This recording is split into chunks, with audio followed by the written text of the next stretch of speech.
Say no to drugs. This slogan has been the social norm since the early beginnings of the 20th century. However, society's opinion towards marijuana has changed, opening up a new billion-dollar industry. Recent surveys reveal that 60% of adults are in favor of the legalization of marijuana. This is a 31% increase since the year 2000. With millions of new adults becoming eligible to vote with each passing year, these numbers are only likely to increase. An astonishing 41% of the U.S. population say that they've tried cannabis at least once in their lifetime. 10% say they've done it in the last year. Are the majority of citizens wrong about whether marijuana should be legalized? In my opinion, medical and recreational marijuana, though highly debated, offers citizens benefits which outweigh the cons and therefore should be legalized. So, why does weed have such a negative connotation? Well, weed has been attacked throughout the last 100 years for all the wrong reasons, hurting the social image of pot.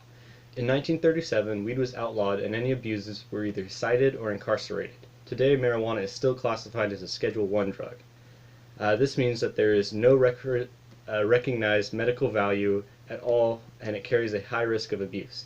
Even today, medical physicians debate the medical benefit of cannabis. To this, I would ask, so what? If there's not necessarily benefits, who says that you can't use it recreationally? We see other things like alcohol or tobacco that are used recreationally.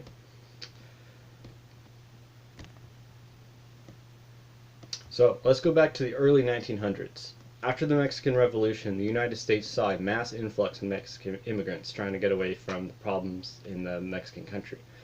Both legal and illegal immigrants flooded the country. Along with the people came the generations of culture, traditions, and habits.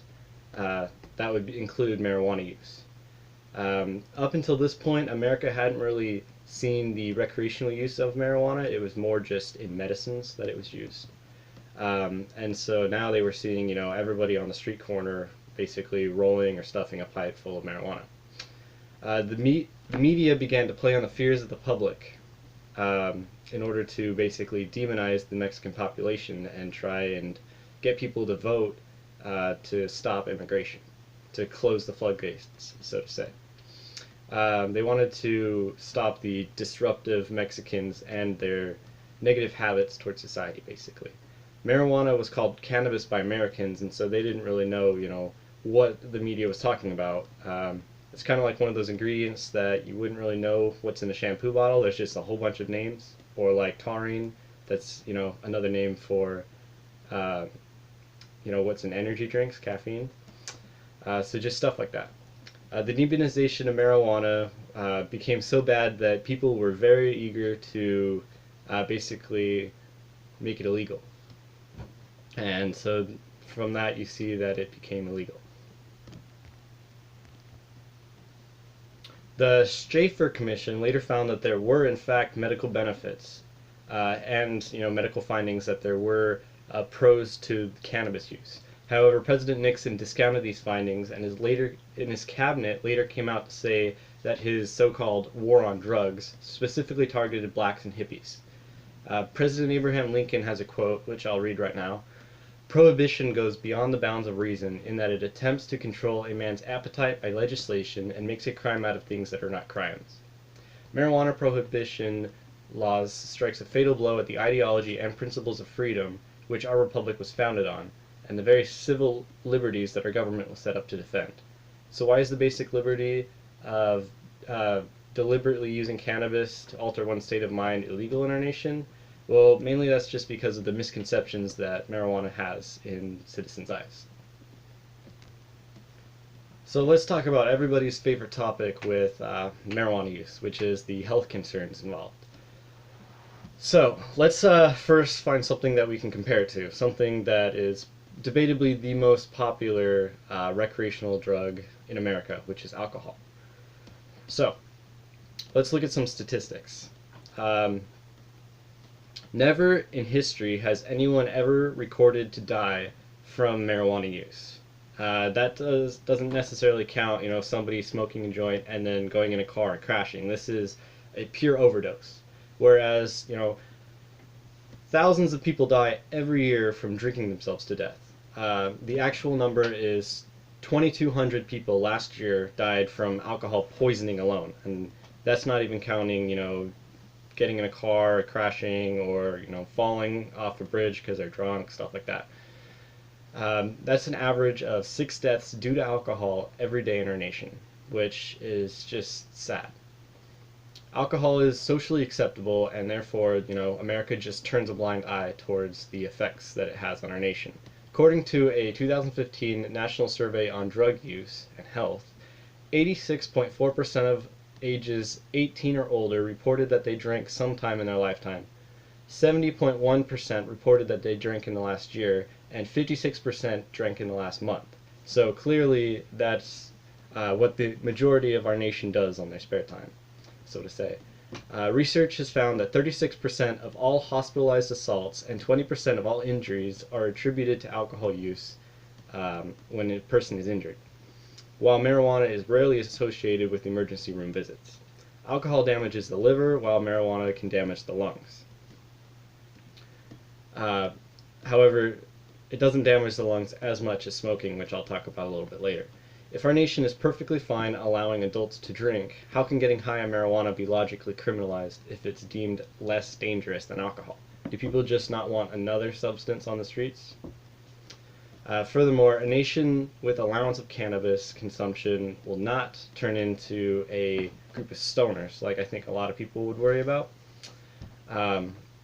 Addiction researchers have consistently reported that marijuana is far less addictive than alcohol based on a number of factors. In particular, alcohol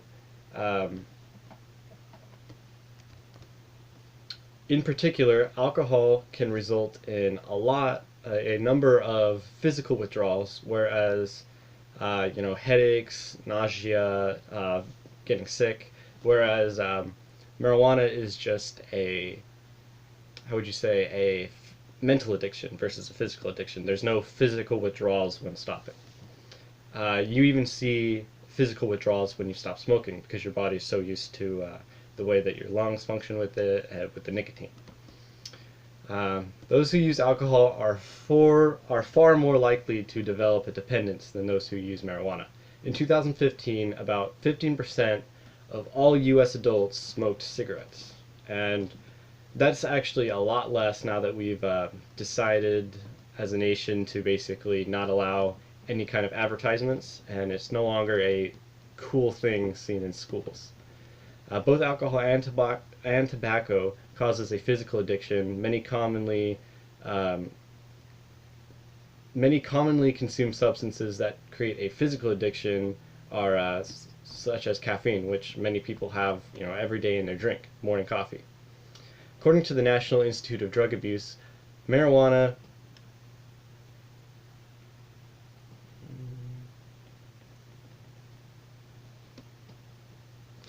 although research in this area is highly debated, many new medical findings have discovered many beneficial health-related cannabis effects.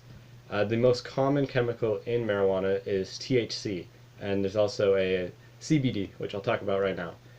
THC increases appetite and reduces nausea. The FDA-approved THC-based medications are used for these purposes, a lot of the times with cancer patients or in trauma units. CBD, on the other hand, is a cannabinoid that does not affect the mind or behavior. It purely stops pain. It can also limit seizures and can treat many mental illnesses, they're finding. Research also alludes that weed can actually aid in the prevention of cancers and tumors.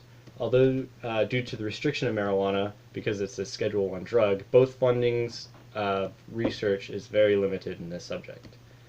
Another long-held belief of marijuana is that it can lower your IQ if you do it too much. While I would never say that anyone under the age of a legal 21 should ever smoke, drink, or do marijuana in any form, recent findings show that it's just not the case. It doesn't lower your IQ. Although it can develop, if you do it early on in life, you can develop poor habits of study, which can affect you later on in life. On average, this is a study that was done, on average, students who used marijuana scored 3% lower than those who did not, but this didn't account for a whole bunch of other factors, like the people that smoked marijuana in high school also drank or smoked, because drinking actually can lower your IQ if you do it at too young of an age. That's why you're not supposed to drink during pregnancy and stuff like that, just because there's a whole lot of factors that we don't know yet about alcohol even. Medical professionals agree, however, that much like alcohol and tobacco, marijuana use should be limited to only adulthood, and most can agree about at the age of 21, which is what I personally would argue. Although weed is still classified as a Schedule I drug with no medical values, 28 states have thus far legalized recreational marijuana, and multiple states have it on the ballot for next year to vote. Will they continue to follow this trend, and will the federal government finally see the accept benefits, or at least allow funding to see if there are more benefits for this drug? I personally hope so. I think that the first step would be to get it from a Schedule I to a Schedule II drug, because after all, LSD would be a Schedule II drug, which is classified as having medical benefits, whereas marijuana does not. Perhaps the largest reason marijuana is perceived as such a dangerous drug is due to the fact that weed is often classified as a gateway drug. So I'd like to give you guys sort of a what-if scenario. So a guy is in college and he's offered a joint. He thinks, oh, well, I've heard about marijuana. It doesn't necessarily, hurt anyone. It'll be a good way to relax. I don't feel like drinking or anything. So he takes a joint. Well, next time he's more apt to do harder drugs, because he's like, oh, well, I've tried, a small buzz from alcohol, and now I've tried, getting high from marijuana, so I want to try something harder to get, a more full high. And so people have this misconception, whereas the FDA actually found that, the National Drug Institute, I'm sorry, they actually found that those who try marijuana are actually far less likely to do other drugs down the road. Whereas people that usually end up getting addicted to heroin or LSD or crack, stuff like that, tried that before marijuana or not marijuana at all. This is a common misconception that many people have. I'd like to conclude my speech with just reiterating some top points that I talked about, which are